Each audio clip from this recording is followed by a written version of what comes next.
Hi, everybody. It's Gene Simmons, and you're not, and you're listening to the Potter Than Hell podcast with Steve, BC, BB, and Dylan. But you knew that, didn't you? Ladies and gentlemen, welcome to the Potter Than Hell podcast. This is your last stop on the crazy train of hard rock and heavy metal. So sit back, buckle in, and hang on. Here we go.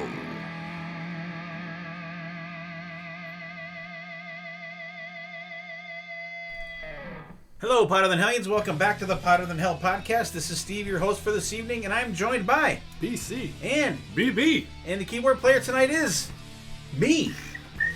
Dylan is not feeling well tonight, so I'm taking the helm here. So, and actually, this is it sucks that Dylan A is sick to begin with, but it sucks that he's not here because this was one that I was looking forward to doing with him.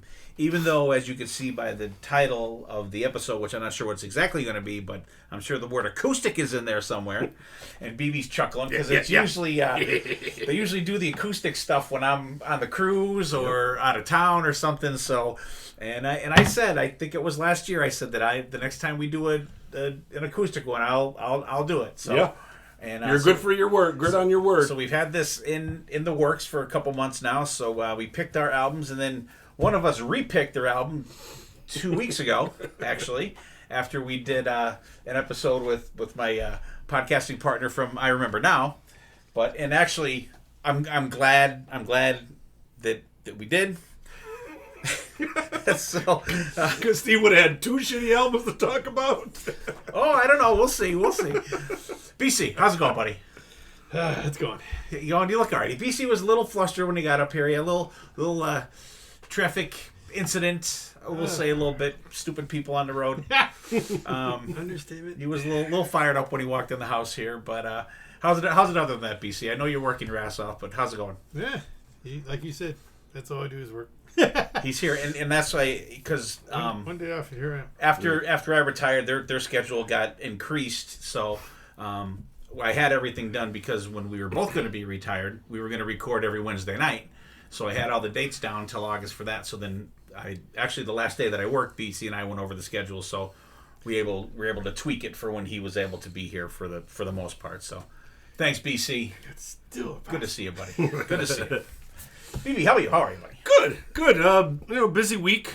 From the last time we recorded. Trying to get some stuff done around the house. Went to Penn State to see the graduating boy. I think tomorrow is his last final, so we'll be coming home from Penn State. So it'll be like a romper room again. We'll have 3 kids running around the house. So food bill will go up, water bill will go up, electric bill will go up. Your internet KB or whatever will be going down. You're downloading too much. You got to slow down. But so far so good down the hill. Well, that's good. I'm glad everyone's doing good. Yes. I just got over being sick. I was sick all weekend. I was supposed to go see Journey Saturday night. I was too fucking sick to go. I'm pissed. That's like 2 Journey concerts in a row that I didn't fucking get to go to. However, are you sick? Yeah. I am going to, and actually I was sick for the Winery Dog show. Oh, that's right. I am going to Saxon though. 2 nights from now, I am going to Saxon, and we may go to see Lynch Mob Friday night. Us, maybe, hopefully. So keep that in your hopper. Keep that in your hopper, you guys. So we'll make BC. If BC can go, we're going. Yeah. So, because actually we'll all be here next week because we're doing BC's birthday episode next week.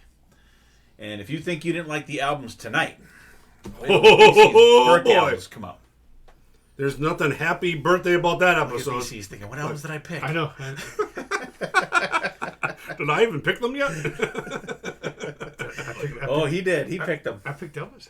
I do remember something. Elvis, the Temptations, the Smothers Brothers, and Leo Sayer, wasn't it? Yeah. Was the last one? Live at the Casbah. So cool again. There you go. I may rather that. We'll see. Whoa. We'll see how it goes. But and last week gave the boys a week off. Dylan and I, we did our album duo with Queen. We're getting into more familiar stuff that I know. We did A Day at the Races and News of the World, which I thought it came out really good. And it is cool going through, because like when when we do the Mr. Big albums with B, when I do them with the BB, like I'm kind of familiar with most of that stuff. I do the Lillian Axe stuff with BC. I know that stuff. I do the Maiden with Aaron. I do AC/DC with Brad. I do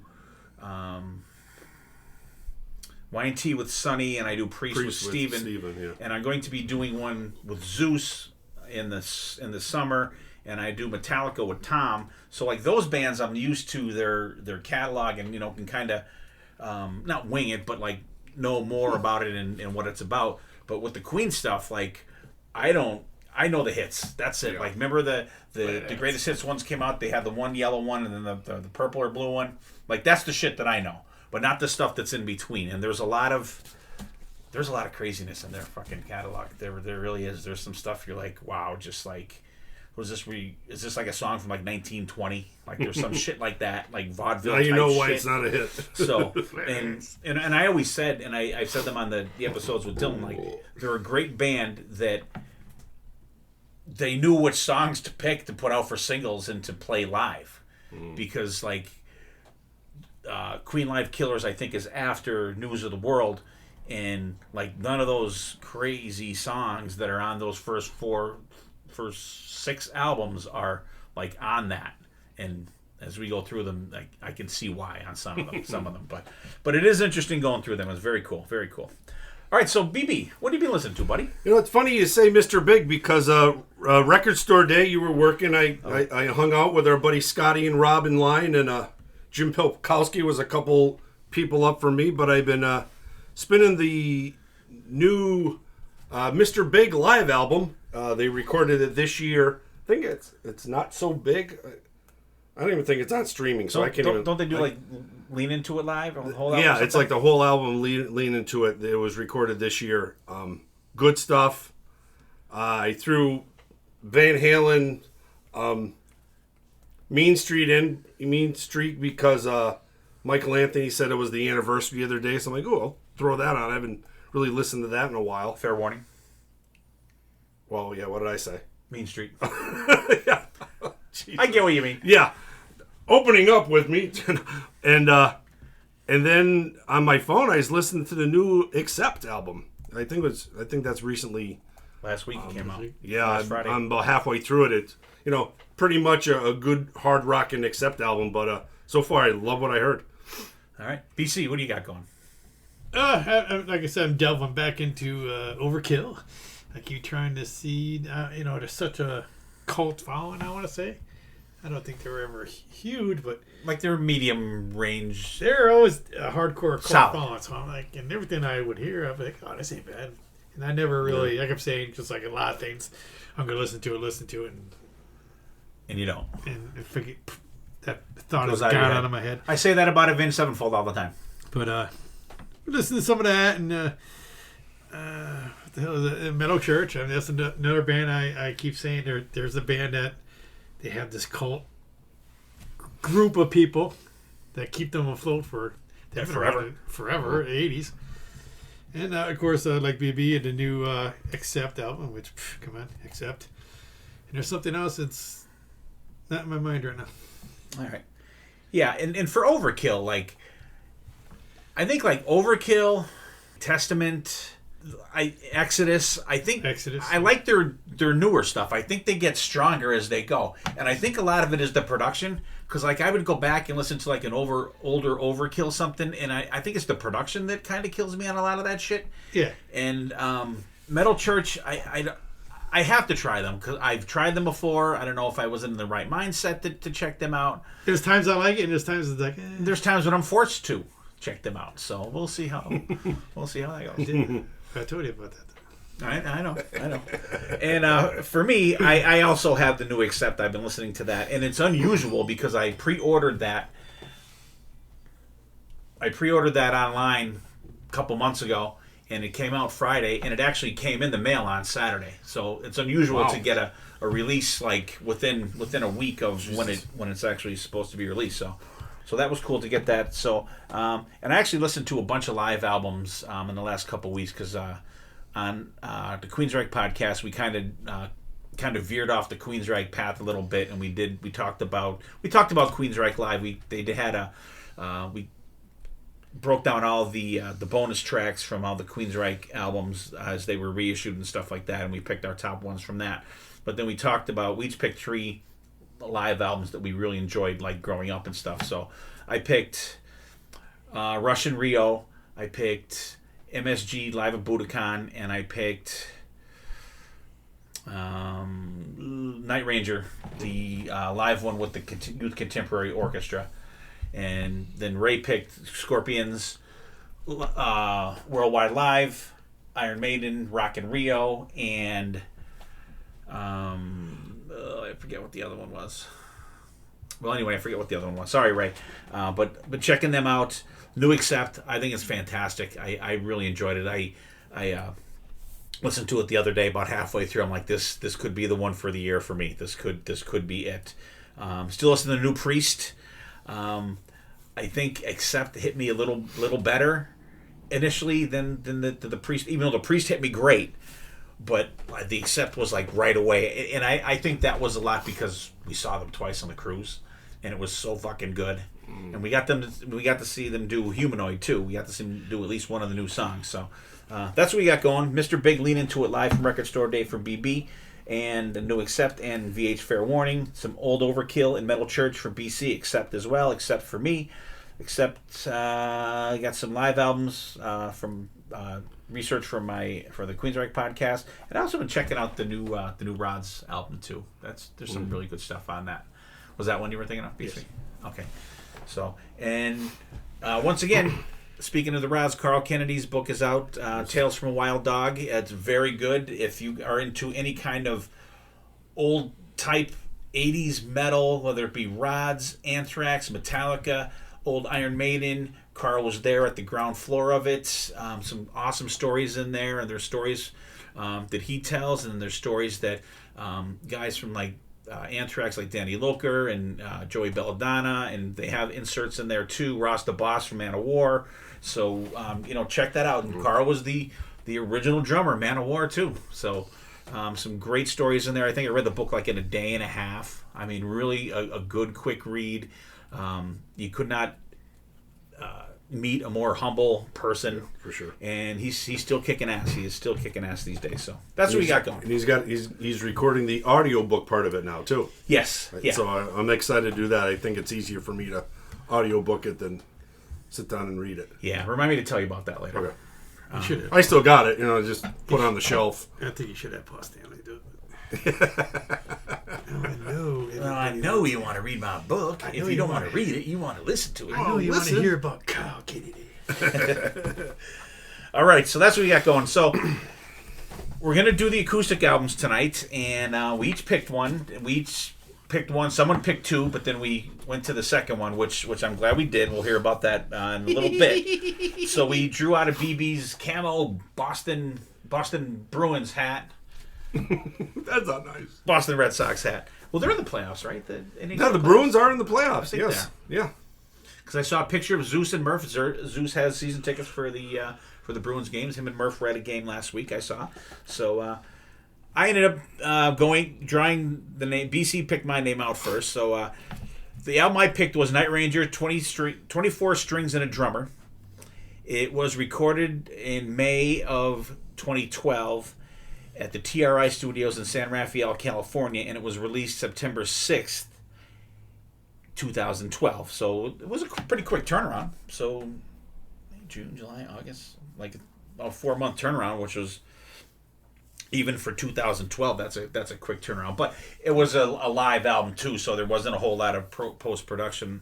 I first became aware of this one. I kind of heard about it years ago, but I got into a Night Ranger kick a couple years ago, and I'm like, you know what? I don't have this one. I'm not a big acoustic guy, as you guys know, and so I figured, you know what? I'll give this a shot. I'll see what the scoop is for it, and I checked it out, and I was fucking blown away. I was like, wow, this is good, and it's weird because after doing all these albums, and I apparently don't hate it as much as I claim to hate it, because we'll see how much I enjoy these or did not enjoy these albums. But because we did an acoustic episode on the Queensryche podcast, like way back when we first started, when Texas Steve was on with us, and the one album that BB picked is one that we talked about on there too. So when we kind of kicked around some acoustic albums and we talked about different bands on that episode, but that was like a year or almost 2 years ago. But anyway, back to Night Ranger, 24 strings and a drummer. The band is Jack Blades, lead and backing vocals on bass, Kelly Keegi, backing vocals, lead vocals, drums, Brad Gillis, lead and rhythm guitars, backing vocals. Joel Hoekstra is in the band at this point. Rhythm guitars, lead guitars, and backing vocals. Eric Levy on keyboards and backing vocals. And great band. I mean, they've never not had a great band. I mean, Joel Hoekstra, we've seen them with Joel Hoekstra before, BC. I think, BB, you had as well. I think so, because he was with them, I want to say, the one year they played M3. Joel was in the band, I want to say. And he may have even been there when I'm trying to think, because we saw we've seen them there a couple times. Yeah. So I know I've seen them with Joel probably once or twice, but talented guy, and actually Joel's playing with the Accept now on their South American dates. Oh, really? Yeah. Jeepers. Yeah. So Joe gets around. Joel's fucking everywhere. Joel is the man. Fucking Whitesnake. Fucking. Oh, man. He's kicking ass, man. He's always on a cruise. He's always on a cruise. He's always fantastic. Friggin' talent. And his solo albums, those 13 albums, are fucking fantastic. Real good. They're fantastic. So, anyway, starts out with, they open up with This Boy Needs to Rock, which I thought was kind of a different track to start out with. Surprised that they open with it. And it's never really been a staple for these guys either. Like, you would maybe see them pull it out once in a blue moon playing live.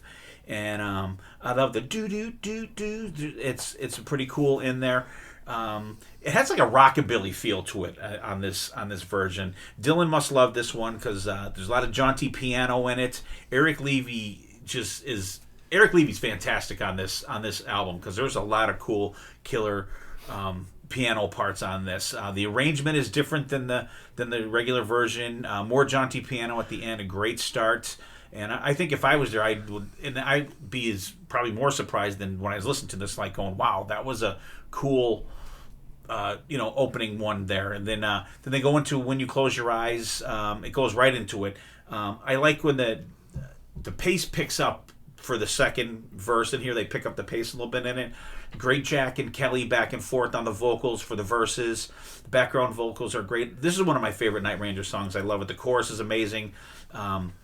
They just kill the solo section. It just is absolutely fantastic. Outro soloing is great. The vocal ending is, they just do like an a cappella vocal ending at the end. Fucking killer. Sing Me Away comes up next. Great groove. I love but even listen to this, you could tell the distinct sound of each guitar. You know what I mean? It's that they don't blend. Right. They're just, you can tell that they're using different guitars and they're, I don't know if they're playing different keys at times or whatever, but you could tell that there's definitely two different guitars playing there. They're out in each ear on your earphones. The dual guitar harmonies in this song are fantastic. There's a cool part with harmonies towards the end it's different than the studio version, but it works. It's friggin' awesome. The arrangement is great on it. Growing Up in California, newer song for these guys. I'm glad they did throw a new song in here because this song is really good. Up tempo. This goes to show that whatever era that they're playing Night Ranger shit from is really good, and it translates fantastic. There's keyboard parts in there. I like there's like steel drums sound in this one. The solo is I think it's Brad really fast picking in it, tears it up. Joel and Brad they both kick ass on this one. Joel and I think they were a fantastic dual lead duo too. Secret of My Success, one that they don't play a whole lot, but they still will bust it out every now and then. I think the last time I saw them play it was on the Kiss Cruise, but they have a kind of a build in this one. There's like a stuttering part that I always talk about when I talk about this song, and it's kind of glossed over on this one. It's not as prominent. It's not as dynamic as the original version, but it translates pretty good for acoustic. Sentimental Street, there's a really nice piano intro from Eric Levy on this one, and then it goes right into down, down, down. Not a whole lot different from the original, but it's really good. The vocal harmonies are really good. I just hope that Kelly stayed behind his drums to sing this. I hate when he gets out from behind the drums to sing. No, he gets out a couple of times if you watch the video.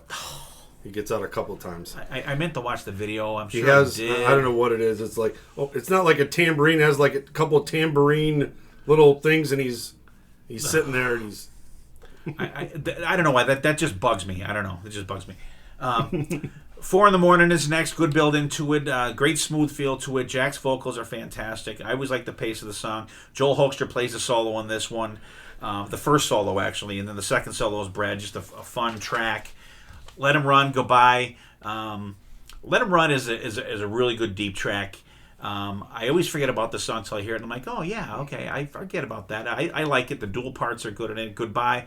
I've always liked Goodbye. I always liked that one. Jack wrote that about his brother that passed away from a drug overdose. It's reworded where it's not about that, but it was written for that. And Jack and Kelly sing it great together. Brad does a really good solo on that one. Forever, All Over Again.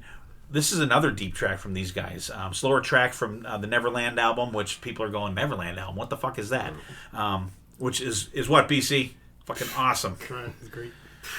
deep track. It's kind of a weird song. And actually, that's the album opener on Neverland too. Yes. Which is a weird opening track for an album. But I do like it though. It's got a good run. They had a good run of slower songs here. They saved the hits for the end of the show. Don't Tell Me You Love Me. It translates great. Such a groove for it. It picks up for the chorus. Brad kills the solo. That must be tough to play some of this shit that Brad plays on an acoustic guitar. It's just got to be fucking crazy. Some Brad and Joel leads as it goes out. Fucking this version is as BC would say, or BB would say, fucking fantastic. They just rock the final part on this one. The crowd gets into it. They get to sing a little bit. Sister Christian comes up next. How can this not be a killer version? It translates so fucking excellent acoustically. Great version. You can still rock in America. Here we go. The build is great. They sound amazing. The tempo is just right. They do a slowdown for like a build into the solo that is really good. The guys kill it. And then when you think the show is over, and it's weird the way it is on the album because like it really sounds like they cut the crowd out and they just start to play. Then you hear the crowd. They do a version of The Boys of Summer at the end, which I was like, holy shit. It is really a great surprise at the end of this album. I always like the song. They perform it fantastic. The piano in it is great. If you haven't heard this version, if for anything else, just check out that song on this album, Boys of Summer. Is it Don Henley? Yes. Yeah. Don Henley, right? Yep. So check it out. Just a fun album. And one that I have played quite a bit over the last couple of years. What do you think, BB? Yeah, just the backtrack. The Boys of Summer is actually not on the live version of the DVD It's part not? of it. Yeah, it's not in the original concert show that they do. It's somewhat added from somewhere at the end. But when I read your text of the title. Like you opened up your review, Eric Levy fucking kills it on this album, right? So you got 24 strings and a drummer. They should have did 88 keys. They should have thrown keys in there, and there's only parts of the show that they actually have 24 strings. Because they have some guy, Willie something, Yankovic, he plays behind the guys, and I'm like, where, at the beginning, I'm like, why is it, where are they getting the extra player from? There's only 3 of them playing guitar, and they all playing 6 strings. They're not playing a 12 string. I'm like, where do they get the string count from? The string count is wrong. And I'm like, what about Eric? No. I don't know. I didn't do the math. That's the only problem. That's the only problem that's wrong with this album. The only problem that's wrong with this album. Problem. That's not a bad problem. Yeah. I never even thought of it. Because it just there must be 4 guys playing. Like who's fucking playing? Like they got 7 guys on stage now. But yeah, so maybe they say that because that guy comes in a couple songs. Yeah, and the video is a little bit different than the actual CD part of it.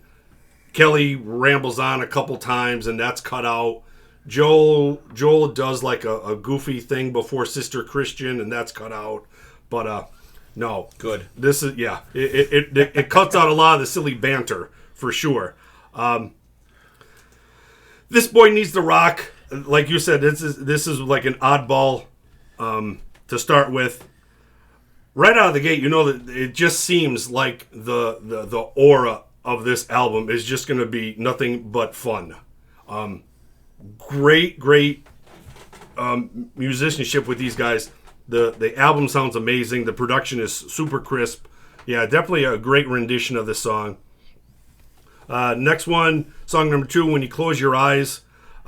Jack and Kelly's back and forth vocals are just so fucking good. The band sounds amazing. There's a little acapella at the end part. It just like it gives you chills if you were definitely into these guys. It's just a good feeling. Listen to that acapella part. Song number 3, Singing Me Away. This song is one of those songs that really transitions well acoustically. It's almost kind of meant to be acoustic. Brad does some really cool like palm muting, strumming parts. These guys are definitely sing me away in this album so far. Really good. Song number 4, Growing Up in California. Another killer acoustic rocker. Some more cool back and forth dueling between Brad and Joel. Song number 5, Secret of My Success. It would have been really cool if like the part when Jack starts singing, it's like the sound of an electric guitar, and he could have changed like acoustic, and they could have twanged acoustic. That'd have been real cool. But the background vocals from the band on this one are so good. Song number 6, Sentimental Street. Like Steve said, they're really cool opening piano, keyboard, solo start. Love it. Another song that actually is really good acoustic. They sound almost like the modern day Eagles. There's your Eagles reference with Don Henley. Great band harmonies once again. Song number 7, 4 in the Morning. I absolutely love this song. Joel's solo tears it up. And it's funny how they say 4 in the morning in like the first part of the song. They don't say it the rest of the song. Nope. And I've always thought this song is like is called something else. Song number 8, Let 'Em Run. And then the goodbye part. This pretty much covers both. Jack and Kelly again with their dual vocals. And Brad and Joel layer guitar sounds like you kind of already said, Steve, are really, really awesome. And then Forever All Over Again. Very deep cut, transitions great acoustically. Song number 10, Don't Tell Me You Love Me. I kind of love like when bands take like, and I wouldn't call this song like heavy. Like it's not like Accept heavy. But like it's like as a nice tempo for Night Ranger. And then they kind of turn it around and do it acoustically. The way that this is like A+ transition. This is the way you make a heavier song sound acoustic. And you kind of touched on this too. The way Brad just bends the strings, that it's just crazy sometimes to watch him. You know, so underrated. And then such a great cool ending on that song. Song number 11, Sister Christian. Of course, you're going to do this one. Another song that really transitions well to being acoustic. Another song number 12, You Can Still Rock in America. Great version. Love that one. And then it closes with The Boys of Summer. And I said, this cover is so good. This is how you cover. This is how you actually cover a real good song. But no, like I said, it's this album. It screams fun, rocks, no skippers, good stuff. BC, what about you? All right. You ever heard of these guys before? I was just going to say, come on, it's Night Ranger. There you go. Come on, it's Knight Rider. If anybody can pull off an acoustic album, it's these guys. It's Knight Rider. Come on. Knight Rider. And then we're looking for a kid. I remember picking this up going, yeah. And back then, Steve was anti-fucking anything acoustic back in those days. So I was. You were like, oh, I'm like, good. it's good. He's like, oh, no, I'll pass. So see, he's finally come around. See? I stand corrected. He's getting there. He's getting there. It's taking him a while. I'm getting older. But as soon as this came out, I picked it up. And I've always been an acoustic guy, I guess you could say, in some form. gets bigger as I get older. But they open up with Boys Need a Rock. I mean, like you said, that's a little different for them. I think it comes over really good. When you close your eyes, come on, send me away. I love this song, no matter what version it is. They did Grown Up California, which is a more later album. I think that went over great. I mean, the musicianship of these guys, come on, how can it not be great? Secret of My Success, another good one. I thought it came over really good. 7 Mill Street, another classic. 4 in the Morning. 7 Wishes is probably... I love 7 Wishes. That's probably my favorite album. Yeah, I did 7 Wishes with Sonny and Steven this year. If I'm going back to Night Ranger, it seems like I always go back to 7 Wishes. So 4 in the Morning is great. Let Him Run and Goodbye. Let Him Run, like you said. I keep forgetting about that. I was like, oh yeah. But Goodbye, it's always been like, it's like another Alone Again. No matter how many, you don't skip it. It's good. Forever Over Again, another.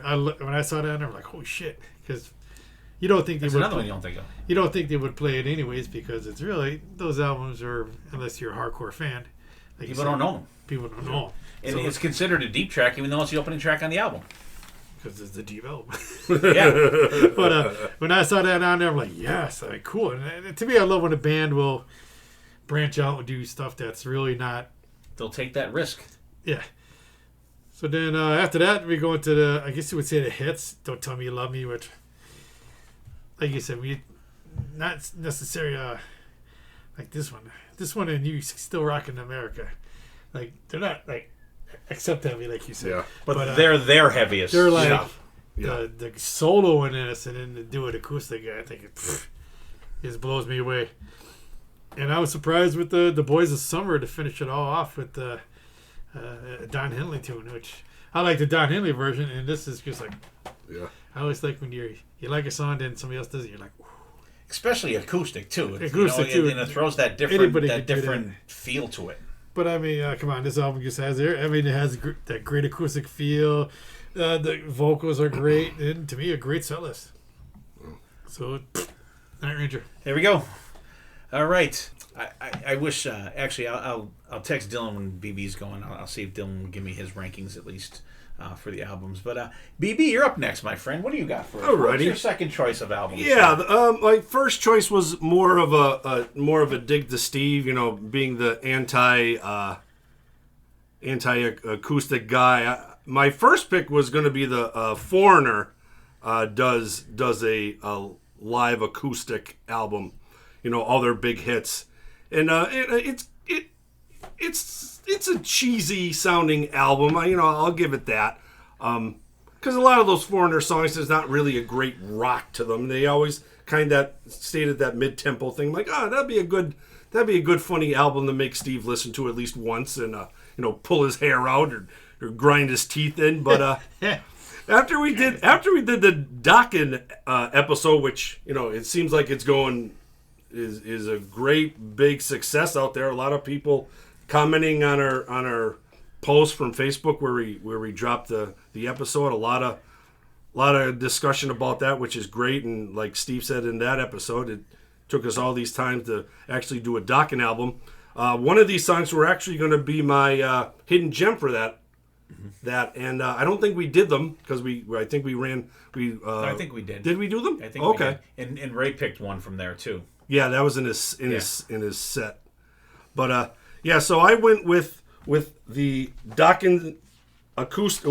We'll call it semi-acoustic. One Live Night. It was released in the United States December 13th, 1994, and of course the band is Don Dokken. Vocals, acoustic guitar, slide guitar, acoustic bass guitar. George Lynch, electric and a acoustic guitar, a 12-string acoustic guitar.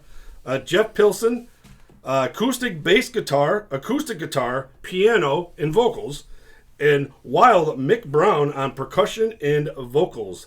No, this is a really good album. If you guys are into Dokken, couple spots are kind of low, but some of these hits that they do is just the way they turn these songs acoustic. You would not even think it would be possible, but they actually turned some of these great hits that they had into amazing acoustic songs. Song number 1, it opens up from the Tooth and Nail album, Into the Fire. I love there's like a slight like reverb or like a little like vibration in Don's vocals at certain points of the song that I never really noticed when he sings a regular studio album, but it really caught my ear. It really, really stood out to me. And I love when Jeff kind of back up, he does like a little back up and he sings like one lines or one word through this whole song. There's a couple parts that you can definitely tell it's him. Really cool rendition. Definitely different for Into the Fire. Song number 2 from Under Lock and Key, Unchain the Night.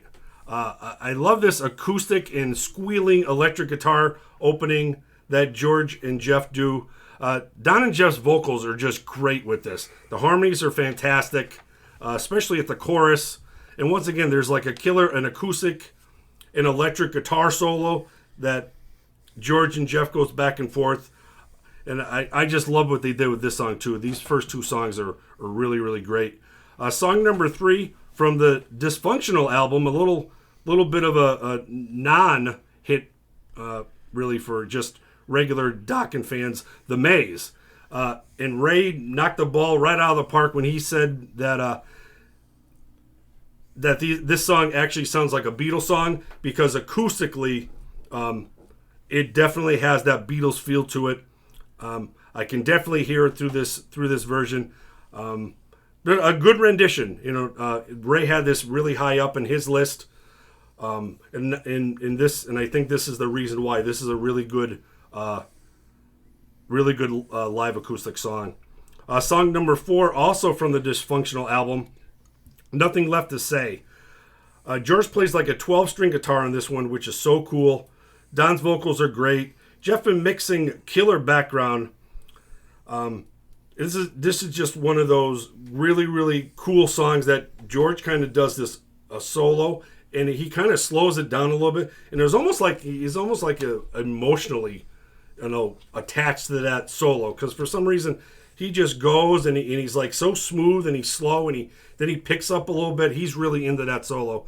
So if there's any solo you check out here, Nothing Left to Say is a good one to check out. Song number 5, they do a cover of Emerson, Lake and Palmer's From the Beginning. It's a good cover. I'm not very familiar with the original. I kind of gave it a listen. It's like one of the most popular songs of Emerson, Lake and Palmer. Pretty close to the original. I just don't know. I don't know why. Don must like Emerson, Lake and Palmer, so he wanted to do that one. There could have been so many other songs he could have did. Song number 6, we go back to the title track, Tooth and Nail. Mix sings this one. So fucking good. He sings the shit out of this song. And the way the arrangement is, it almost sounds like a different song. I think they just kill it. George's short electric solo is so cool, with more of Don and Jeff still playing acoustically. And once again, another hit, and they kind of turn it around and make it a little bit different. So good. Song number 7, Just Got Lucky. This is my favorite. This is probably my favorite song of the night. Jeff sings the lead on this one, and he just puts his own little twist on it. His vocals just really fit the song. He kind of sprinkles, it almost has like a southern feel, almost like an Allman Brothers feel to it. This is the song I picked a couple episodes ago for my that was your hidden gem. Yeah. It's funny, I never really knew, like all these videos, you only see Don, like, singing. And even when we saw them live, I don't remember Don ever playing an instrument. But now, he does it acoustic. He played guitar a couple times on stage. I want to say one time we saw him at that Pocono Manor or whatever, he played quite a bit. Did he? Yeah. Not a lot, but... Yeah. He had a guitar. He had a guitar in his hand then. Yeah, I don't remember ever. I don't... And it's even surprising Very now. Rare, though. Yeah, now he's playing bass. He's playing regular acoustic. Then he plays the bass. I'm like... Yeah, but I don't think he was writing these songs out of the air, though. So no, he had to be doing something. Right. Yeah, for sure. Then we go to song number 8. I Will Remember. It's an instrumental song. I don't know if some guys needed a break or something, but I don't know why they threw that in there. Song number 9 from Tooth and Nail, Alone Again. Jeff plays piano on this one, and Don's vocals are so good. A lot of emotion behind it. Small little kick in right before George plays the solo, which is so good. Another really cool ending with Don screaming vocals.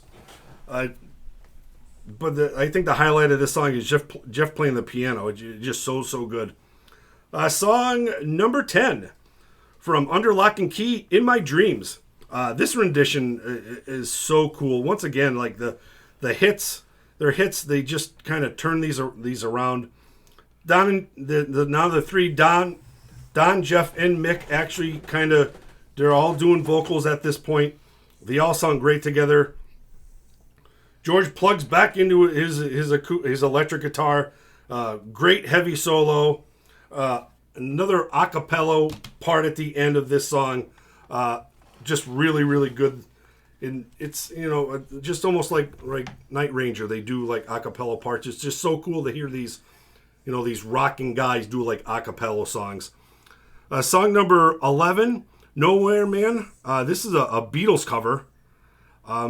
Worked great. Almost kind of like the Maze that has that sounded like the Beatles. Now they actually cover the Beatles. They sound really, really good. A lot of la-la-las in there for Wrighty. So hopefully he didn't mind that one. And they close out song number 12, It's Not Love. It's really cool. Don plays a slide guitar in this one. It gives it a little bit of a different feel. So cool and different. Has like another like southern flair to it. Jeff sings the bridge on this one. And anytime Jeff sings, it's just so good on this album. And then once again, all three of the guys are singing the chorus. And just a great, great album. Once again, they throw that instrumental in there and a couple covers. I just we talk about these guys doing this great acoustic stuff, and they must just be, I don't understand why they don't have enough. They have enough music to do their own. Why they got starting to throw covers in there. But BC, what'd you think? Dokken. I can remember picking this up back in the day, and Steve gave me that look. Yeah, I did. Yep. He's still kind of. This is still earlier than even the Night Ranger, but it's not as bad now. It's not as bad. This came out, and I was like, yeah. So I was all into it. And it even came out, and I'm dating myself now, VHS. Oh yeah. I remember putting that in, going, oh man, this is great, man. Like I said, Into the Fire, as my wife says. Don Tini says Into the Fire the whole song. I said, it's still good. Shut up. But you know it, don't you? Yeah. Right? It's in your head, right? But, and again, I like the album because, back then this was fairly new to acoustic. I think that became big right around the time, right? These are one of the first bands I would say. I can't clearly remember. Then they blew up late within a few years. Unchained Tonight, How Can You Go Around That Tune? The Maze, which I thought that was different. Nothing left to say. I don't know. That probably is the weakest one on here for me. Yeah. I'm not saying it's bad, just that what's the word I'm looking for? Too flatline. Too flat for me. From the beginning, like you said, cover song. It's not too bad. It's kind of sticks true to the original. Tooth and Nail. When Mick was singing, and back then you're like, holy fuck, the drummer's fucking, you never saw that before. Like, holy fuck, Mick's singing, oh shit. Yeah. Like you said, he's fucking, he's crazy, but now he's retired. So. But I remember hearing that, you're like, holy fuck, Mick's and I'm drawing the lost again, Jeff Pelson, but that was not surprising because he did a lot of backing vocals. But Mick doing his own song, not his own song, but singing the one itself was pretty good. Just got lucky. Another great one. Where would I see? I will remember Alone Again, like I just said last time. There's songs that are slow, but you should. Alone Again is one of those you don't skip. It's just the solo and that just rips. In My Dreams, another great version of this.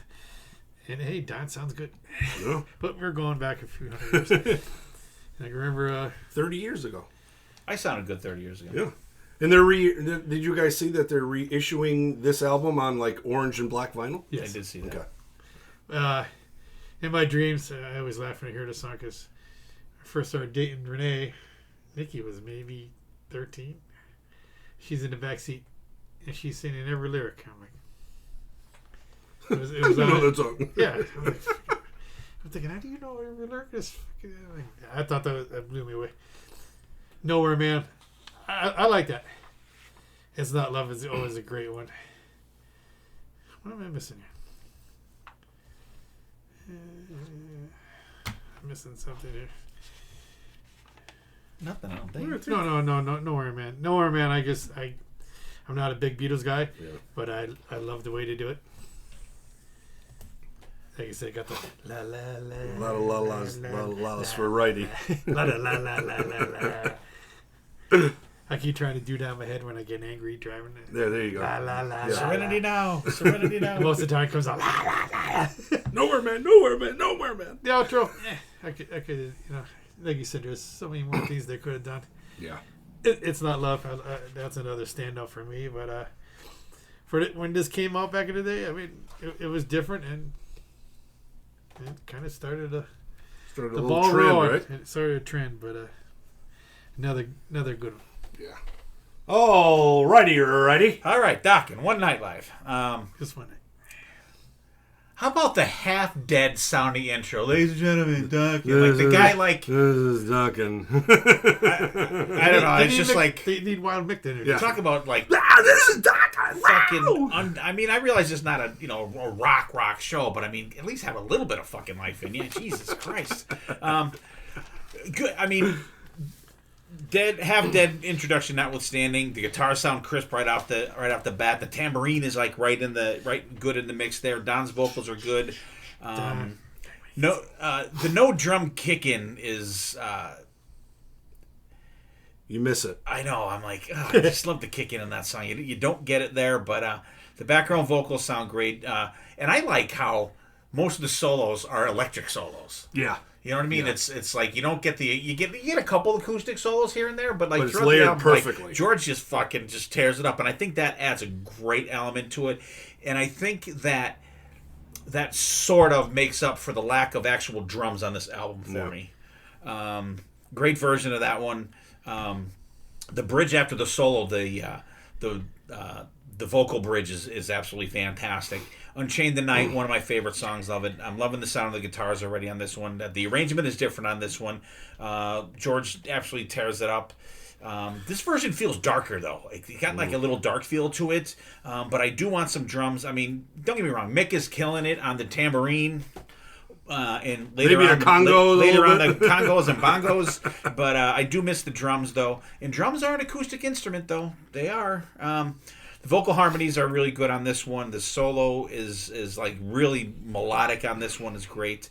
I like how George can tear it up but play with such feeling at the same time. It's fucking fantastic.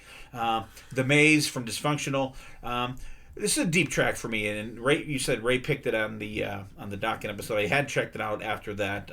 It's decent. I don't love it, but it's really good. George tears it up on this one too. Nothing Left to Say, soft ballad, boring for me. From the Beginning, ELP covered another.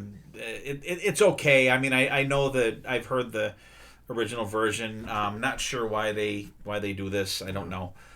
Tooth and Nail, yeah. Wild Mick Brown singing on this one. Although we had heard Wild Mick Brown sing before this, BC, because he sang Wild Mary Goes Round on Dysfunctional before this came out. So we had one Wild Mick Brown vocal on this one, but it's very good. And like BB said, it sounds almost like a different song. The arrangement is so different on it. Very cool.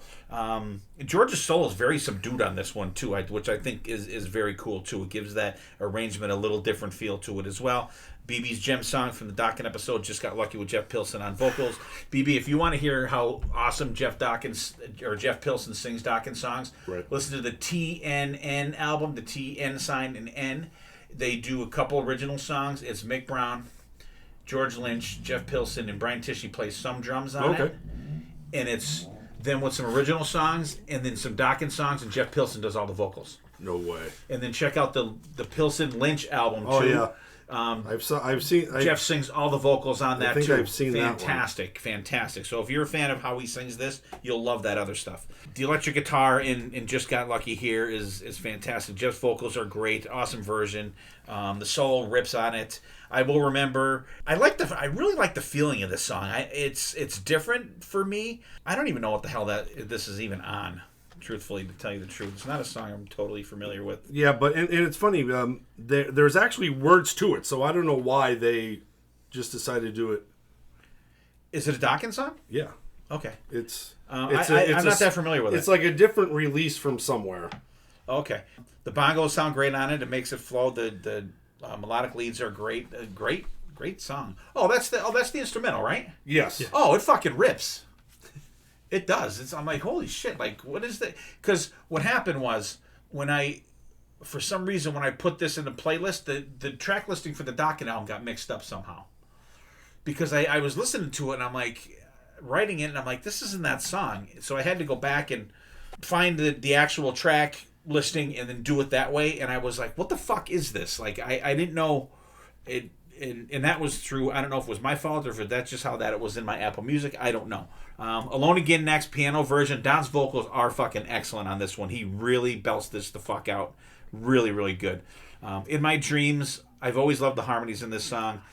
These guys do it awesome. The guitars are crisp.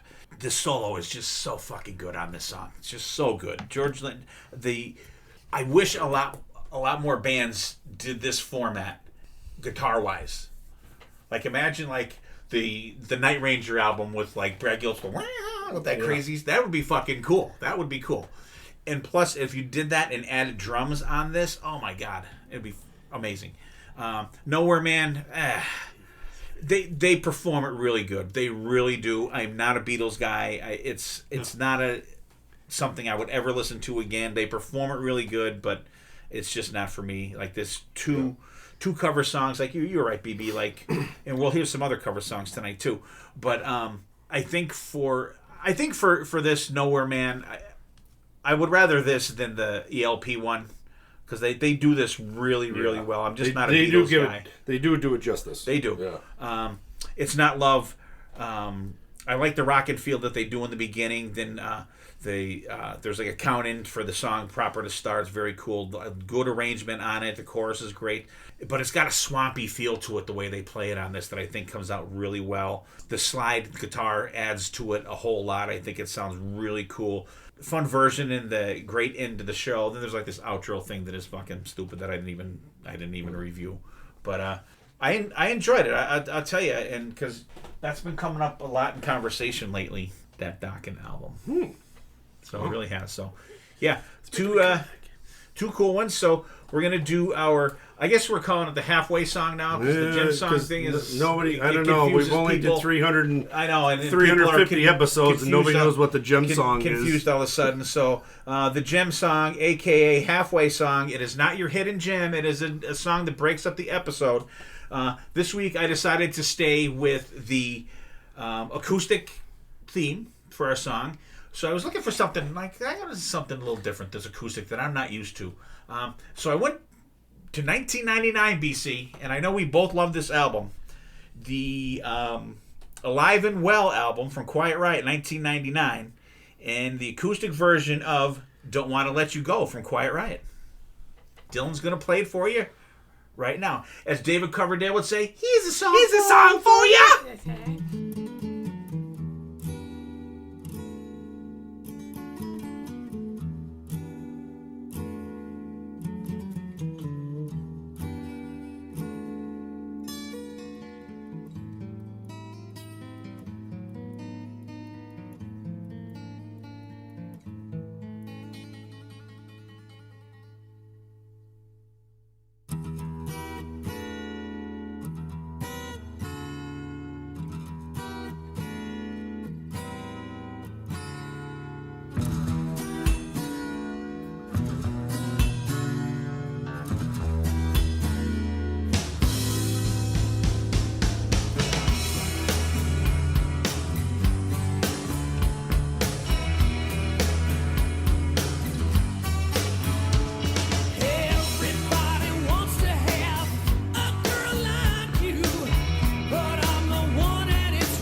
right, and we're back. Hope you guys enjoyed Don't Want to Let You Go from Quiet Wright, 1999 Alive and Well album. And great version. I figured I would stick with the acoustic version, and I know BC's familiar with it. I'm not sure if BB is. I know BB's not a big Quiet Wright guy. No, I checked it out today. I am, my catalog isn't big, but I do recognize that one.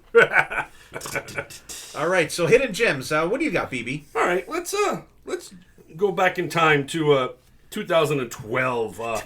Since we kind of talked a little briefly before about Van Halen.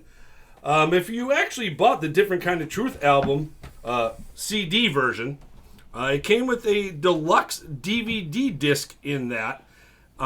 What they're actually calling the Downtown Sessions. They do 3 songs acoustically. They do Panama. They do You and Your Blues. They do Beautiful Girls. There's a little thing in there. Dave does a little bantering that's kind of funny. It's black and white. Dave's dog's walking around, and Wolfgang looks like he's probably like 15, 16. He was. Yeah, he looks really young. And just very odd to see Eddie sitting there with a big, humongous acoustic guitar, but still tears it up. Definitely a really good rendition of some Van Halen songs. And oddly enough, you don't think Van Halen songs acoustically, but yeah, it turned around pretty. It's pretty good. It's pretty good. Definitely check it out. It's like 16 minutes long, but probably without Dave's banter, it's probably a good 6 minutes worth of music. All right. BC, what do you got? Yeah, I was just checking out some, believe it or not, Spotify, because I'm not big on Spotify. Because it sucks. Okay. But just going through some kind of playlist for you or whatever, your type of music you listen to. Yeah, it's going through all these bands. I'm like, yeah, okay. And then this one band came on. I'm like, ooh, yeah. I'm liking this. And you hear the vocals, and I'm drawing a blank at the vocals. I'm like, dang, they sound so familiar. Click, I had to hit the screen and look at it because I like to say who it is and then click on it and be like, Jeopardy, yes. Who is? But it was Nordic Union. It's the band between Ronnie Atkins and Eric Martinson from Eclipse. I forgot. I mean, they have 3 albums out, and I believe the last one came out not too long ago, maybe 2022. Last year the before? 22? Yeah. Yep. I mean, so hopefully they keep coming out with this stuff because it's killer. Yeah, I have the first album on CD, and then I have the second and third on vinyl, but I was never able to get that first one. The first was Nordic Union, the second one is Second Coming, and Animalistic was the last one, which was out in 2022. So great band, great like side project for those guys. Really cool. All right, so for me, I'm dedicating this one, and I'm gonna shock you guys even more because I'm listening to these acoustic albums, and I'm gonna dedicate this song to our friend, our own hidden gem, Jen. And I always bust her about Sammy Hagar and all that stuff, but I'm picking a Sammy Hagar song for my hidden gem. I hear the shock. I'm shocking the people here. I can see shock advised. Picking the jaws up off the table here. Sammy and acoustic. Yeah, I know. Who is this guy? Crazy. Is this Dylan? That's what happens when you get out of that mold down there, BC. Your mind becomes clear. Or, I don't know, maybe it got worse. I don't know what's picking this shit. I don't know. So I picked the song Little White Lies from the Essential Red collection, which is pretty much like maybe 9/10 of an acoustic song, and then it rocks up a little bit with the electric at the very end. So I wanted to throw that in there. So there's our hidden gems. BB's got A Different Kind of Truth, the Downtown Sessions, including Panama, You and Your Blues, and Beautiful Girls acoustically from VH, which is very unusual. BC has Nordic Union, a union between Ronnie Atkins and Eric Martinson, and I have Little White Lies from the Sammy Hagar, the Essential Red collection. So that's our hidden gems for this week. And unfortunately, Dylan wasn't feeling well tonight, so he is not with us. So the album, he came up next in the rotation out of our scientific method of picking out a BB's hat. And so his album that he picked was Metallica Helping Hands. I don't have any stats on it to as when it was released or whatever because I was counting on Dylan being here. So, but we'll just go over. We'll go on our thoughts on this. I'll read the tracks off and then I'll go with the guys and then I'll go. Disposable Heroes, When a Blind Man Cries, The Unforgiven, Please Don't Judas Me, Please Don't Judas Me, I think it's called. I put Make Please Me Don't for some Judas reason. Me. Yeah. Turn the Page, Bleeding Me, Veteran of Psychic Wars, Nothing Else Matters, All Within My Hands, Enter Sandman, The Four Horsemen, and Hardwired. What'd you think, BC? Thank God he's not here. Like I said, I'm an acoustic guy, and I like it, but sound wise, I like it, but there's too much parts of it. It's just mellow, very unmetallica-like. Very unmetallica-like, very mellow. I mean, I personally think it's kind of hard to pull off Metallica acoustic, I think, but they do real good with the Hardwired song on there. I mean, I like the Disposable Heroes. Turn the Page is a cover, but I like that song anyways. But I liked it. The Four Horsemen came out good. The other one, the cover songs, there's too much, like, I guess, mellowness. I found myself. Oh, look at that! Mine was wandering. Yeah, like, instead of like, I found myself drifting away. And I was surprised because, I'm an acoustic guy and there's not too much acoustic that I don't like, but I'm not saying I don't like it. It just didn't hit you. It did hold on to me. Okay. All right. I found myself drifting away. And we'll talk about that next. We will. What do you got, BB? All right. What do you think? I'm kind of in the boat of BC a little bit. A lot of covers on this album, but like this opening up with Disposable Heroes. Very surprised by the opening track. I never thought this would actually be turned into acoustic because it's just so, thrashy. Yeah. I didn't like it at first, but like after listening to it, through the last week that we kind of had, it kind of grew on me a little bit. Song number 2, When a Blind Man Cries from Deep Purple. This is a really good cover. I like this one. The tone of the 2 acoustic solos that Kurt does is really, really good. The melodic chorus is great. The Unforgiven, the best line of a Metallica song, never be and never see. But that's about the only thing for this one that kind of stands out. There's a cool mandolin in there that's played in the background, which gives a little different feel. Song number 4, Please Don't Judas Me from Nazareth. It's a good cover. I'm not familiar with the original, but I didn't hate it. So I can't, don't want to comment too much on that one. Song number 5, Turn the Page from Bob Seger.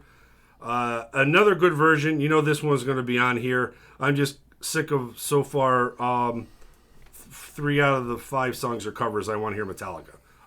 Song number 6, Bleeding Me. You finally get a rocking Metallica acoustic song. The arrangement is really, really good in there. It's fan-fucking-tastic. And I love when the crowd actually goes crazy because they're like, thank God we're hearing a Metallica song. That was a really, really good one. Song number 7, Veteran of the Psychic Wars. This is a Blue Oyster Cult one. Another song I didn't know. Another cover. It's kind of losing me at this, and there were even times, the last couple times I played my playlist, I actually skipped that song. Song number 8, Nothing Else Matters. Iconic song that you knew were going to be on here. It transforms really well acoustic. No surprise. It's almost acoustic anyway, but it's a good version on here. Song number 9, All Within My Hand. I love that there's like a little acoustic kick in there right after the first verse. The raspy vocals are great. More of that mandolin that you're not really familiar with in a Metallica song in the background that's catching my ear. That song was definitely one of my favorites on the album. Song number 10, Enter Sandman. I kind of love how they kind of like slowed this down a little bit. It almost has like a haunting feel to it. And the solo in it was killer. Song 11, The Four Horsemen. love this one. Love this rendition.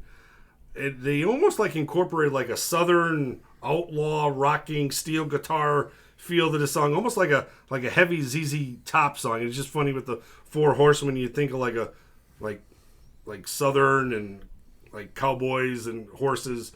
I like how they did that arrangement. That's my second favorite on the album. And then Hardwire closing out the album. Cool arrangement. Not sure that it actually transformed well for me acoustically. It just seems like it loses something from the original. Wish they picked something else to close the album with. But yeah, so it has its ups and downs, like one of those roller coaster effects. It grabs me, and then it loses me. It grabs me, loses me. But yeah, it was kind of like all over the place for me. Okay. Yeah. For me, I had never heard this before. I had never heard any of this before. Disposable Heroes. When this came out, I was like, "Holy fuck! What is this?" One thing I do have to say, I'm going to say it now, and it's a couple sprinkled through here a couple times. I hate the fucking jackasses yelling out during this fucking show. Oh, you can hear them through the whole fucking album, in between songs and during songs. Fucking idiots, fucking yelling, just drives me fucking crazy. Who's that guy from Philly? Metallica, laying in glass. Play Blocker! Piss. Like that. Disposable Heroes is heavy. I fucking love this version. I think James sounds great. There's like a swirling effect that's being played during there. There's a couple extra people on stage doing different things too with the band. I didn't recognize this one. It's totally different arrangement from the original song. Finally, this is the way to make a song from Master of Puppets good. Master of Puppets, yeah.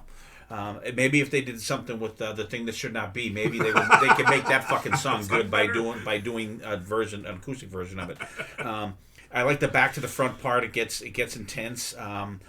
This is my favorite song on the album. I think it's fucking fantastic. I fucking love how the arrangement is on this one. When a Blind Man Cries from Deep Purple, more idiots yelling shit out. They do the covers good though. I like this song from Deep Purple. They do it.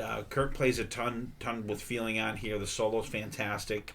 I think this version is really fucking good too. The Unforgiven, great version. One that you know that they're gonna play. No surprises there. Please Don't Judas Me. More idiots yelling from the fucking crowd. They do an 8 count going into the song. That's just them fucking around. It's got like a very murky feel to it. Cool slide guitar in it. I've heard this song before. It's okay for me. It does kind of drag for me on this one. It's not a favorite on the album. Turn the Page. This would have been great if Bob Seger came out and did this with them. Because you ever see when Bob Seger comes out with, I think, Jason Aldean, and they do Against the Wind. Do you ever see that? Look it up on YouTube. It's fucking fantastic. It's like from some country music awards or something like that. So Bob Seger came out and sang this with James. It would be fucking fantastic. I do like this version. It's killer. The bass sounds really sick on this one. Bleeding Me, the soft beginning, and James' vocals are soft. It swells in intensity. Robert's bass is like pretty prominent in this one. I think it translates really good. I love it when it gets intense. The background vocals are good and very prominent at times, and that's unusual kind of for Metallica. This one is little middle of the road for me, one of the lesser songs. Veteran of Psychic Wars and Blue Oyster Cult, fucking classic. I think this one's fucking great. Crowd gets clapping along, the bass is thumping, great vocals from James, kick ass when it kicks in. There's parts where it sounds like a marching sound with the string scratches. Kirk's solo is fantastic in here. And you can really hear the other guys that are on stage playing on this one. I like this one. It's got a good stomp to it. Nothing Else Matters. Still not a fan of the song. I don't care for it. Kirk plays friggin' killer on it, though. All Within My Hands. I never heard this song before. I like the feel of it. There's some sitar in there that I think sounds very cool. Picks up the tempo around. It takes like 4 minutes for the song to fucking get going, though. It gets intense. I like this one. I like the latter part of this song. Inner Sandman. It's like a spooky one, BB, right? Yeah, right. It's got a spooky feel to it. Haunting. Yeah. They do a really good build, and then it just goes right back down. They kind of tease you during this song. The sitar sounds great. The solo's great, but it stays spooky, especially for when he does the prayer part. Yeah. That's like really totally creepy version. I think it translates really good. Four Horsemen. This was always a favorite song of mine. It has a cool chug when James counts it in. The arrangement is really cool on this one. The chorus is great. It's so different too, and I think it translates. This one in Disposable Heroes, I think the newer arrangements on them are really, really cool. Hardwired, I'm with you, BB. I don't think this one translated very well. Right. I was like, I don't know if it's too fast of a song and they kept it that way. Yeah. If they maybe did I don't know. Yeah. It's tough to do it. Metal Yeah, acoustic. yeah. I think it is, but I just don't think it translated.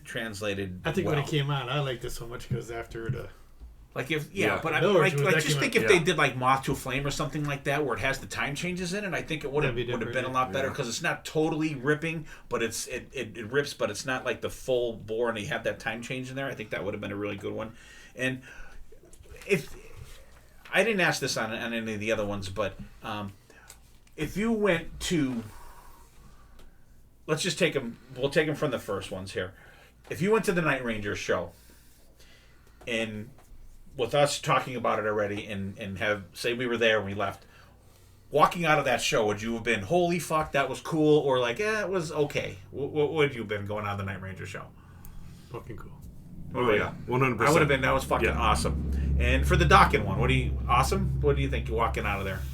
For that time, Yeah, yes. yeah. Yeah, for sure. Yeah, I mean, back then I might not have went to it. We would have told you If about I it. was there, it would have been pretty cool. And actually, speaking of acoustic, I'm going to see Striper Acoustic. Oh, yeah. In What the fuck is this July guy? or Out of August. control. July or August. Guy, huh? Notice the stereo's unplugged now.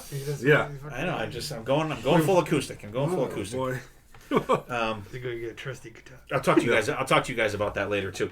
And how about the Metallica, BC? If you went in there, would you walk out of there going, "What the fuck" or what? I don't know. They're going. Bleh. I love Metallica. Yeah. So I mean, that's why I never really heard that album before. Right. Getting ready for this. It came out relatively recently, though. It's not. Yeah, it's not old. It hasn't It's been out not- that it's long. not- no, and I was like, just like, there's too much. Too much. Bleh. What do you think, BB? Yeah, I would have kind of been scratching my head. Like, I understand it's tough to, like I said before, like turn the thrash metal into acoustic. Acoustic, yeah. But there's so many covers. The last like Hardwire, I didn't get it. That being the last song of the night, I'd just be leaving there scratching my head like. But in the other Metallica songs they picked, I thought translated well. I don't understand. I don't understand. well, Shaking my head. Before I Scratching go, my head. let me ask this: Is there an acoustic Megadeth album? Yes. Yeah, I'll have to listen to it. The One Night in Boston. it was in Boston. I don't know. And, I don't know. If And there's that's so, there's so many other ones that have like but I don't is like it an it. official used one to- though? yeah. I don't like it. It's I not. like it, but I don't like it. It's the production on it is Production, not I the think, greatest. yeah. Oh, really? It doesn't sound the greatest. But kinda then there's like- like other ones they did like at Heart Radio. They do like 3 or 4 songs. They fucking it fucking Yeah. sounds amazing. And they put this out. And They put this fucking Fucking boat suck. anchor out. I don't know. Yeah, the production on it is bad. I was excited for that too. Yeah. And it came out and I was like, That's why you can buy it. You can buy the vinyl for like $9 now. Oh, really? yeah, no shit. 'Cause I think it glows in the dark too. Oh. All right. So, well, anyway, I'll have to look for that, and I'll report back on that one. But like for me, walking out of the Metallica show, I'd have been like, it was cool. It was cool seeing like Boys to Cold song, cool seeing Turn the Page. But I would prefer a little more Metallica at a Metallica show, they have Yes. enough. They have enough material. especially Yeah. for a show with 12 songs. 12 songs they do a like quarter 5 of the covers. show is cover songs. Turn the Page is okay because that was kind of Yeah. a hit they- for them, I guess. Yeah, I mean Not that serious. they make them their own. They do. I mean, I liked the Deep Purple cover. I liked the I didn't like the Nazareth cover. Please don't Judas me. And I didn't care for that one. Like Turn the Page, that was on the Garage Days or whatever. I thought it was cool. They made it their own. And what's the other one? I like the Boys Boys to to Call. Call one. Yeah, I you like know that, that one. one. But like, I don't know. I would have expected a longer show, Yeah. kind of, but I would have liked a little more Metallica because I mean they could have, like how they do medleys sometimes. They could have did like an acoustic medley of, some stuff from Ride the Lightning because there was nothing on here from Ride the Lightning. I don't think. No, nothing from Ride the Lightning. And nothing. I mean, and I remember they did something. They did like an acoustic show during like COVID, because I can remember seeing like if you watch I'm sure you probably had like a pay something or it's just like a club thing. They had like little TV screens all over the back of them, and then they would change like it'd be BC's head, like you're watching it, and then it'd be like your head. But there were like 100 screens, and there were like all different people watching the show. And, that's cool. And I think it was a helping hands thing. It was during COVID, so they didn't do it right. It was like they did it online virtual or audience, something. Yeah. All right, BC. What album you got first? Bring it home, there, crapper. I'm kind of glad the way this worked out. By the way, we'll see. Mine's totally acoustic. There wasn't any power in the building. We're not even sure how they recorded it. It's still to be unknown. Of course, I always go off the trail and try to find something obscure and craziness. I had something else in mind, and I said, let's get crazy. So I dug deeper, and I almost forgot about this. Russ Dwarf from the Killer Dwarfs. Back in 2013 came out the solo album of acoustic Killer Dwarf songs. It's 10 songs, 44 minutes long. I picked this kit mainly because I love Killer Dwarfs, and I like his vocals. They're is it great vocals? Great vocals? No, distinctive. They fit with the songs. They fit the songs. So to hear these classic Killer Dwarf songs, acoustic, come on. So I think it's very toned down. I mean, you can tell there's no drums in it. It's just mainly all acoustic. It's him. Shit ton of people that I can't even remember most of them, but the two that stand out would be Bumblefoot he played on it too, from GNR, and Glenn Drover from Megadeth, we were just talking about. And there's some guy that plays banjo in the beginning of a song here. So I throw this in, and I guess this is hardcore acoustic to me. There's no group folks or anything, but I just picked this because I guess I like this guy. And the track listed for it is Keep the Spirit Alive opens up, which I think acoustically came over good. And then they go into Stand Tall again. Acoustically came in good. Track 3 is when you get the little banjo in the beginning of Starting to Shine, which I'm like, oh boy, this is getting a little hillbilly-ish. Got a little nervous there, but it was only in the beginning, and not crazy. I'm Alive. That's another... it didn't come over too bad. Doesn't matter. That's another great Killer Dwarf song. Coming Through. I'm jumping ahead of myself. Dirty Weapons. I love it. I mean, I get the standoff to me on this album is his vocals. I mean, acoustic's just the background music, which Look Around. Not too bad. 4 Seasons, but I love the way they finished the album off with the Drifting Back. It even has a little backing vocals, which is different for acoustic albums. But I don't know. I'm just waiting to hear. I want to hear Dylan, but he's not here. I figured he'd beat me up good on this, but I don't know. This is to me a very acoustic album. It's like extra acoustic. Extra acoustic. BB. Yeah, this is bare bones, baby, and I love it.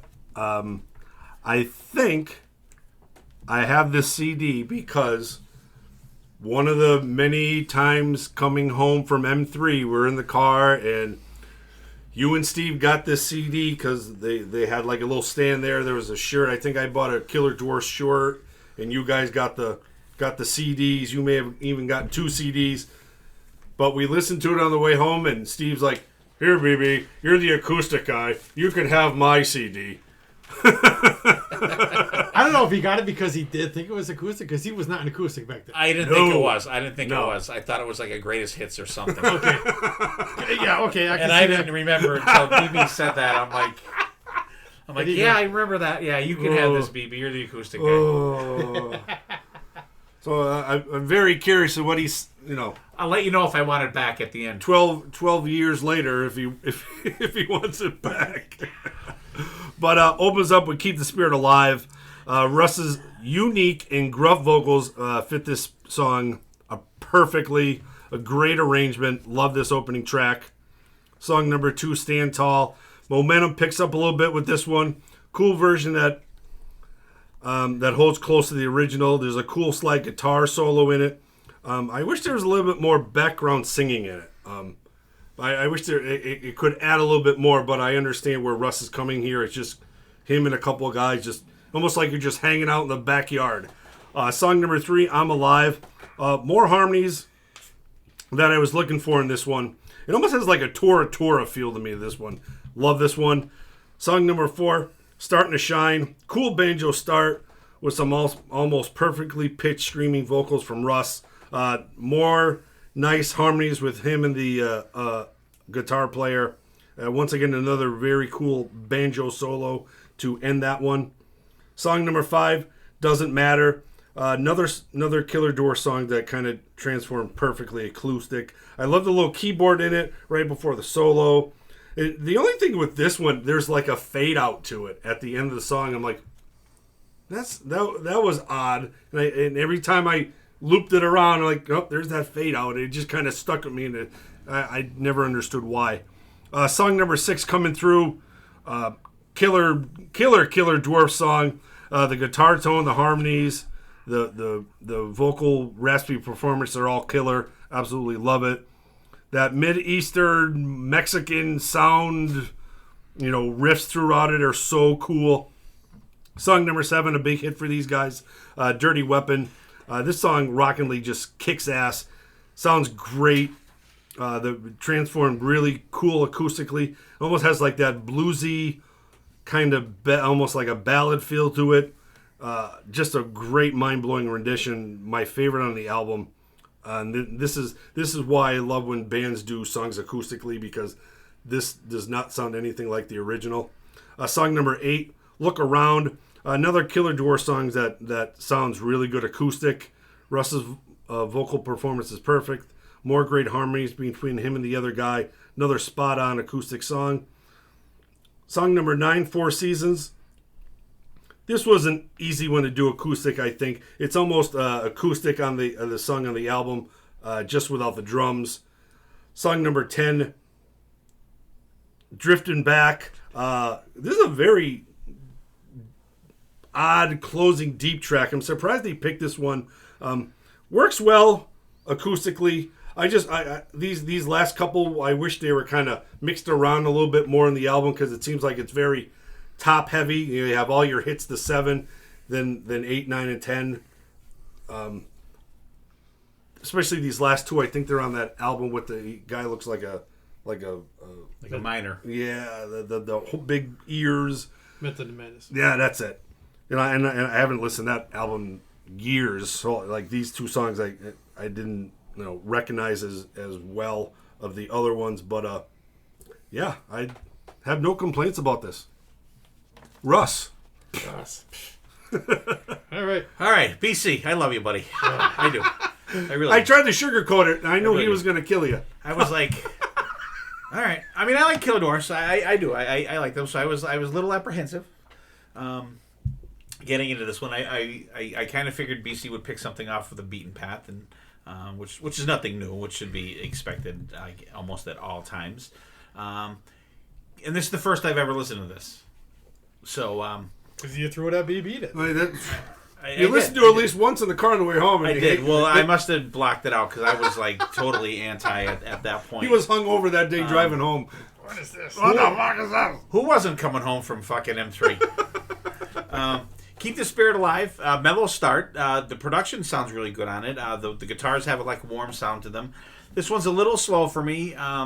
It sounds great. The ahs sound great. The solo's melodic. It's not a bad start. Stand Tall. This has that up tempo feel. It's always a good one. The whoa whoa whoas. I love that. The solo's great in it. I really like this version. It fades out though. Like, come on, you're doing an acoustic album. Fucking like let's hard stop, the bling at the end. You know what I mean? No fading out. Come on, Russ. I'm Alive. This one has a really good groove to it. The layered vocals are good throughout. Another great solo in this one. And I wasn't sure who else played him on this because I didn't find any information on it, BC, because you said Bumblefoot played and Glenn Drover and stuff. So there's like there's a bunch of guys that 4 or 5 other guys. So who's ever playing the solos on this they're really good. They're really good. Starting to shine. The little banjo on this one. I'm digging this album so far, BC. I'm telling you. It's fun, not too mellow, except for the first track. It's a little too mellow for the first track. As both of these guys are holding their chest as I'm speaking, and fucking banjo solo. Let's go, baby. Yeah. Let's fucking go. Doesn't matter. Really good version. Always a favorite song. I always like this song. It's got like a mellow solo, but it fits very good. Coming through, another great track. I was looking forward to checking this one out on this album because it has a great feel to it. The arrangement is really great on it. Another great solo on it. Dirty Weapons. I don't like the arrangement on this song. I was really looking forward to this one. It's too murky for me. It's too, I was looking forward to a little more oomph in it, and he let me down on that one. Look Around. This one is just okay for me. I wasn't a huge fan of this song in the first place. This one just a flat line for me. So these 2 songs in a row are kind of killing me. Four Seasons. I'm not sure what all that noise is in the beginning. There's like this weird shit at the beginning. I'm not sure what the fuck that is. Another one that's like 3 in a row. This one's a no for me, dog, for sure. These like 3 songs in a row, 7, 8, and 9, were not great for me. Drifting Back. This is a song that I always liked. This version's no exception. It's got a good feel to it. A little piano in this one too. It's got a cool little plinky solo. It's a really good version of it. So, like, overall, I got, 7 out of 10 songs that I really liked, and 3 were just meh for me. You passed. That's all that matters. But you got to pass the grade. I don't even need to grade on a curve. Yeah. I'm over 50. That's right. You got a 70% on it. Wow. Good job, BC. Yeah, and the worst thing for me was I was really expecting something really good of Dirty Weapons, because this is one of my favorite Killer Dwarf songs, but it's just different. Too murky for me. Too turned it on. See, I enjoyed it because they almost turned it into like a ballad, I thought. Yes, yes. So if you saw a show of this, how would you walk out? I would love it. How would you walk out? I would absolutely be very happy. I would have been cool, but yeah. if I knew that they were doing this and the exact same thing, I would have known when to go take a piss. That's true. He would have been outside in the parking lot pre-gear, post-game. No, I would have came back for the last song. He liked the last one. Okay. I did like the last one. So it was good. It was good. So now we need to rank them. I was hoping... Oh, no, Dylan did. He just texted. Thank God. Dylan's pick is in. He's sorry he passed out. Okay, so here's Dylan's rank. Dylan has Night Ranger first, then Metallica, then Dokken, then Russ Dwarf. But it's like... Oh, it is. Dylan, BC says you're fired. All right, BC, what's your rankings of these? What do you think? I did Night Ranger first. I love Night Ranger, and come on, listen to it. I'm a big Dokken guy, and of course I'm gonna put mine third. And the Metallica, I was let down. Maybe I was looking for too much. I guess it was under your expectations. It was just there was too many songs that were just. Hey, look at that! Yeah. It wasn't Squirrel. holding. It wasn't holding me. It made him wander. Made me wander away. Not saying it was bad, just maybe. So they're last. Metallica's They're last. Metallica's last. So you got Night Ranger, Dokken, Russ, Metallica. How about you, BB? Fuck. Why did you pick me first? That's exactly how I was going. Is it? Okay. Yeah, the Night Ranger and Dokken are very close. I think there's the feel of the, like I said before, the Night Ranger. It just seems like they're having fun. Yeah. Then there's that instrumental in the middle of the Dokken one that kind of bumps it down a little bit. Russ is right in there, right in that pocket. And Metallica's last, because I think that was the most disappointing, because I think I expected a little bit more, and I just didn't get what I thought I was going to get, This is tough to rank these, because because I'm not, like I said, I'm not a huge acoustic guy. I got to go number 1 for Night Ranger because there's not one song that I would skip on there. No, for sure. There's nothing that I would skip on there, and that's kind of what I'm going by. And I would have to go Dokken second because I don't think I would skip anything on there either. I don't think for the most part. I'm gonna go Metallica over Russ Dwarf just for a little bit because there's 3 songs that I would skip on the Russ Dwarf one, but they're very and what really put Metallica over the top on that for me was Disposable Heroes. I'll take that over the fucking album version any day. That was so fucking cool. Well, the good thing that came out to this BC, he doesn't want his CD back. You can still keep the CD, baby. I'll just if it ever comes up in my rotation, I'll just. All right, if you change your mind, you know where it is. I'll just stream it. Well, the thing is, I know it has a good home. That is true. It's got a good home. I may even go home and play it. He threw it away. It's not being used as a coaster. No. All right, so fun episode. We'll do final thoughts and we'll get on up out of here. BC, Rome was not built in a day, right? We keep chopping at this guy. I'm a work in progress. He's getting there. He's getting slowly there. but surely. It may take another 350 some episodes, but he's made great progress in these last couple of years. But this is a great episode. I love acoustic shit. I just love how bands will just turn some really good kick-ass songs, change the arrangement, change the sound, and make a just as good as not even maybe sometimes better acoustic song. And I think that's why I enjoy it. I just like how different it is. The sound, the band harmonies, like the Dokken layered acoustic guitars with George just like shredding away is just like a pocket in my head, which I just love that sound. I can't wait to do the next episode. And I won't pick the Foreigner one next time. I have a good one in mind. You could pick it because I already have the notes done for it. There's one I want to pick, but it's not on. Well, it won't be this year. It won't be this year. No. We can make it an annual thing, but it won't be this year. How are you, BC? I'm making my birthday episode Not to put it live album. Oh, there you go. Yeah, this was fun. I mean, I said, most of the bands we talked about tonight, I grew up listening to them, so it's nice to hear a different version of the songs that you've known for years and years. Which I look forward to stuff like that. I don't know. It's me. I'm in the same boat as BB. I've always been an acoustic fan, so this was fun. I have one pick, but it's not on. Can I bring you guys a copy for the next one? I say if it's long on YouTube, if it's out on YouTube, But that's our next thing. We got to do a YouTube episode because there's just so much good shit that's not on streaming. It's just on YouTube. Yeah, it's on YouTube. We'll write that down. We'll do a non-streaming episode. Non-streaming episode. I already got my pick. Because as soon as we talked about this, I'm like, I'm going to do that one.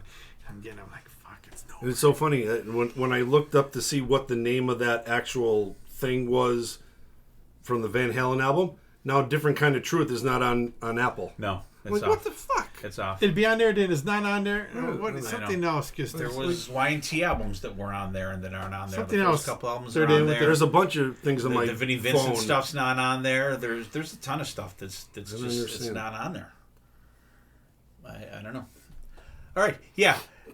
I had fun with this. I am coming around on this stuff. I'm a little more open-minded with this kind of stuff lately, and I'm glad to have BC back. He was unable to make the last episode, and like I said, the next episode should be BC's birthday episode, which is always interesting, and so I'm looking forward to that. Always good to have BB here as well. Hope Dylan's feeling better. And I enjoyed this. I did. I really did. Even the stuff that I didn't like. And it is cool hearing something that you like BC said, you grew up with this stuff and hearing it performed differently, arranged differently, and how it translates acoustically. Even just the solos on the Night Ranger thing, like the crazy shit that Brad Gillis does with that crazy whammy bar shit that he does is not on there, but the solos are still really good. And the Dokken ones, and theirs was the anomaly of the whole of our albums tonight, because all those solos were electric, which was very cool. I think there was one acoustic solo. I think there's one 12 string. Yeah. But I mean, it was cool hearing that too, and we had drums in two albums out of no. Yeah, drums we had drums on the Metallica album and the Night Ranger one, and none on the Dokken. But I mean, there was at least percussion on the Dokken one. There was none at all on the Russ Dwarf one. Right. That was just all guitars and vocals, and a little bit of piano and some banjo, BB. Yeah.